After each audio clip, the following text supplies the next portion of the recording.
સુરતમાં 5 વર્ષની બાળકીના મોત બાદ હવે આરોગ્ય વિભાગની કામગીરી સામે સવાલ ઉઠી રહ્યા છે.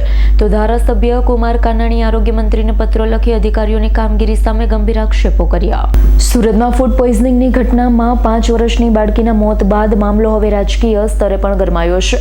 ધારાસભ્ય કુમાર કાનાણીએ આરોગ્ય મંત્રીને પત્ર લખી આરોગ્ય વિભાગના અધિકારીઓની કામગીરી સામે સવાલ ઉઠાવ્યા. ધારાસભ્યએ સવાલ કર્યો છે કે હજારો કિલો ખાદ્ય જથ્થાનો નાશ થયો ત્યારે જવાબદાર અધિકારીઓ ક્યાં હતા? ઘટના બન્યા બાદ જ અધિકારીઓ તપાસ માટે કેમ પહોંચે છે? કુમાર કાનાણીએ વધુ સવાલ કર્યો કે જો સમયસર કાર્યવાહી કરવામાં આવી હોત તો આટલો મોટો અખાદ્ય જથ્થો રેસ્ટોરન્ટ સુધી પહોંચ્યો જ કેવી રીતે? માત્ર રેસ્ટોરન્ટને સીલ કરવું કે નોટિસ આપવી એ કડક કાર્યવાહી નથી. લોકોમાં કાયદાનો ડર રહે અને આવી ઘટનાઓ ફરી ન બને તે માટે કાયદો જ વધુ કડક હોવો જોઈએ તેવી માંગણી ધારાસભ્યએ કરી છે. થોડા દિવસ પહેલાં એક રેસ્ટોરન્ટમાંથી મગાવેલે ખાવાનું એક કુટુંબે ખાધું અને ખાધા પછી ફૂડ પોઈઝનિંગની અંદર 5 વર્ષની એક બાળકીનું મૃત્યુ થયું.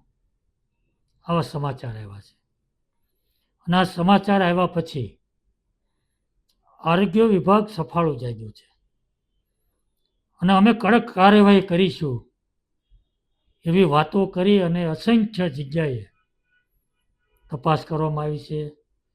હોટલોને સીલિંગ કરવામાં આવ્યું છે, નોટિસો આપવામાં આવી છે અને અખાદ્ય પદાર્થોનો નાશ કર્યો છે.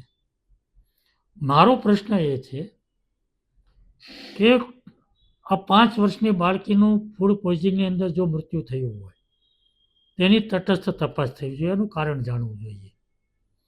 અને જો ફૂડ પોઈઝનિંગથી જ એનું મૃત્યુ થયું હોય તો એની સામે કાર્યવાહી શું થઈ?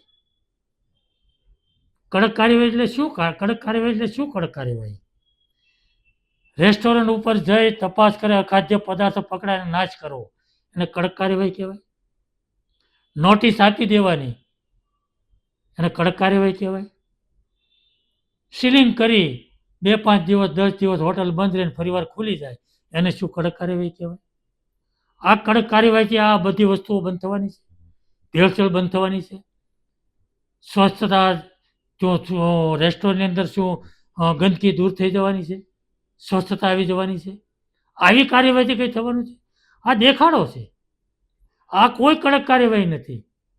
અસંખ્ય હોટલોને સીલિંગ થઈને ખુલી જાય છે, થોડાક દિવસ રહે, થોડાક દિવસ તપાસ ચાલશે, પછી પાછું એની એ જ રફતાર, એની એ જ વાત. આટલી બધી હોટલની અંદર અખાદ્ય પદાર્થ પકડાયો, ગંદકી પકડાય, આ અત્યાર સુધી કાર્યવાહી કરીશું તો આરોગ્ય વિભાગ શું કરતું હતું? ઊંઘતું હતું? શું કરતું હતું? આટલી બધી રેસ્ટોરન્ટની અંદર, હોટલની અંદર ગંદકી પકડાય, અખાદ્ય પદાર્થ પકડાય, નોટિસો આપવી પડે, સીલિંગ કરવું પડે, જથ્થાનો નાશ કરવો પડે, તો આરોગ્ય વિભાગે કર્યું શું અત્યાર સુધી? ક્યાં હતું આરોગ્ય વિભાગ? મારો પ્રશ્ન એ છે કે અખાદ્ય પદાર્થ બનાવનારી રેસ્ટોરન્ટ, હોટલોની અંદર ડર પેદા કેમ નથી થતો? એનામાં ડર કેમ નથી? કારણ કે કડક કાર્યવાહી નથી. આપણી પાસે કડક કાયદો નથી.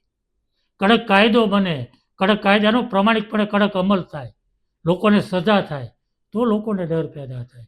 એટલા માટે મારી માગણી છે કે કડક કાર્યવાહી કોને કહેવાય? કે લોકોમાં ડર પેદા થાય, આ વસ્તુ બધી બંધ થઈ જાય, એને કડક કાર્યવાહી કહેવાય. ખાલી દેખાડા પૂરતી 2-5 દિવસ કાર્યવાહી થાય પછી હતું એની રફતાર, એની એ વાત, એનું એ જ બધું પાછું ચાલુ થઈ જાય, હોટલો ચાલુ થાય, ગંદકી ચાલુ થાય, તો એનો કોઈ મતલબ નથી, કોઈ કડક કાર્યવાહી નથી.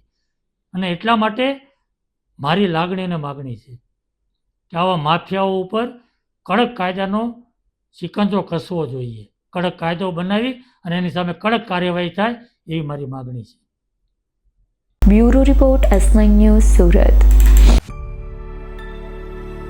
અમારી તમામ માહિતીથી અપડેટ રહેવા માટે જોડાયેલા રહો S9 ન્યૂઝ સાથે.